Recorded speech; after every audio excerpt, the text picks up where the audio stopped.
बिस्मिल्लाहिर्रहमानिर्रहीम।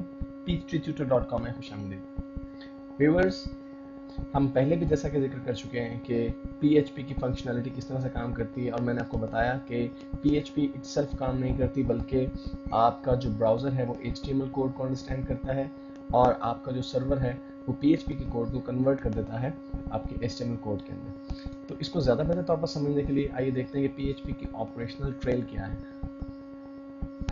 व्यूअर्स, जैसा कि अब हम अपने लोकल सर्वर पर काम कर रहे हैं और हमने अपाची सर्वर को इंस्टॉल किया हुआ है अपने कंप्यूटर पे, और इसके साथ साथ हमने MySQL डेटाबेस भी डाउनलोड करके इंस्टॉल किया हुआ है, तो हम देखते हैं कि बेसिकली आपका जो लोकल वेब सर्वर है या एक्चुअल वेब सर्वर वो किस तरह से काम करता है।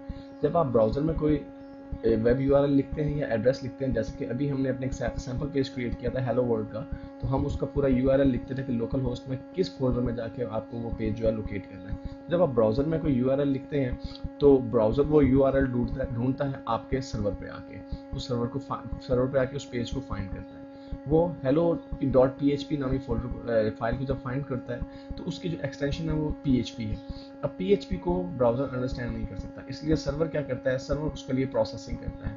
सर्वर इस PHP फाइल पे प्रोसेस करता है, और इस दौरान अगर उस PHP फाइल के साथ यानी आपके वेब पेज के साथ कोई डाटाबेस से रिलेटेड जो है कनेक्टिविटी है, या डाटाबेस से रिलेटेड कोई क्यूरी आपने इंसर्ट की है, या आप डाटा से मुतालिक कोई क्वेश्चन कर रहे हैं उस सवाल पेज पे, तो वो पेज ऑटोमेटिकली एक्सेस करेगा आपके डाटाबेस पे। वो आपका जो डाटाबेस है वो MySQL डाटाबेस में जो आपने डाटाबेस क्रिएट की होगी, जो कि हम लेटर ऑन आगे चल के डिटेल से सीखेंगे।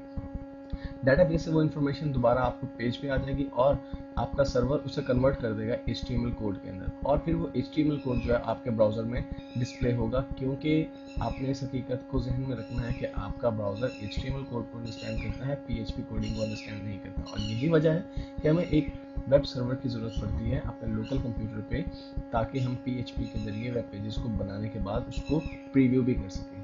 व्यूवर्स, अब अगर हम इस ऑपरेशनल ट्रेल को अच्छी तरह समझ चुके हैं तो आगे हमें काम करने में बहुत आसानी होगी।